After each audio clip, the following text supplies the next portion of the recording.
बिस्मिल्लाहिर्रहमानिर्रहीम। जहाँ भी रहें हैप्पी रहें और हेल्दी रहें। तो मैं हूँ आसी और वेलकम करती हूँ आपको अपने किचन में। आज मैं आपके साथ रस मलाई की रेसिपी शेयर करने जा रही हूँ कि आप किस तरह बाज़ार वाले डिब्बे से घर में आसानी से रस मलाई तैयार कर सकते हैं। यहाँ सबसे पहले एक बाउल ले लूँगी। एक साशे है मेरे पास रस मलाई का, वो भी मैं इसमें शामिल कर दूँगी। तकरीबन 4 टेबलस्पून के करीब मैं इसमें ऑयल भी शामिल कर दूँगी।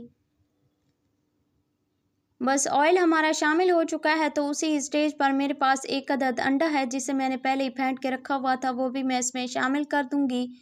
बस इन तमाम इंग्रेडिएंट्स को जो है हमने अच्छे तरीके से मिक्स कर लेना है। जैसे हम आटा गूंथते हैं ना, इसी तरीके से आपने रस मलाई को भी मिक्स करना है। ये देखें अच्छे तरीके से हमारी रस मलाई मिक्स हो चुकी है। अगर आपको पतली लग रही है तो आप 2 मिनट इसे स्टे भी दे सकते हैं। तो क्या करूँगी कि हाथों पे हल्का सा ऑयल लूँगी और इसकी एक छोटी सी गोली बना लूँगी।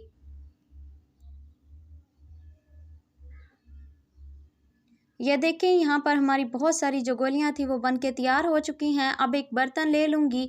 1 किलो के करीब मेरे पास दूध है, वो मैं इसमें शामिल कर दूँगी। दूध हमारा गर्म हो चुका है तो 2 अदद इलायचियाँ हैं, वो भी मैं इसमें शामिल कर दूँगी।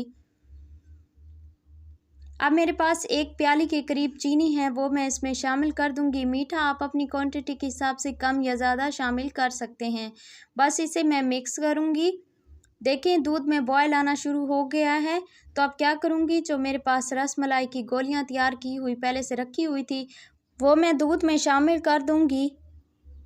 यहाँ पे तकरीबन सारी जो गोलियाँ थी वो मैंने इसमें शामिल कर दी हैं। अब हम इसे तकरीबन 7 से 8 मिनट के लिए मज़ीद हम इसे पकाएंगे ताकि जो हमारी ये रस मलाई की गोलियाँ हैं वो अच्छे तरीके से पक जाएं और ये दूध जो है हमारा वो मज़ीद गाढ़ा हो जाए।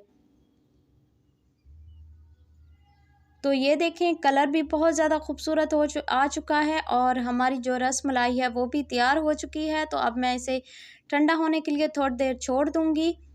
तो यहाँ पे माशाल्लाह बहुत ही मज़ेदार सी रस मलाई जो थी वो हमारी बन के तैयार हो चुकी है। बहुत ही सॉफ्ट और बहुत ही ज़बरदस्त बन के तैयार हुई है।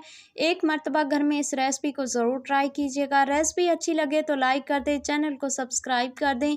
इंशाल्लाह भी नई रेसिपी के साथ हाज़िर होंगी। अपना बहुत सारा ख्याल रखिएगा। आसिया को अपनी दुआओं में याद रखिएगा।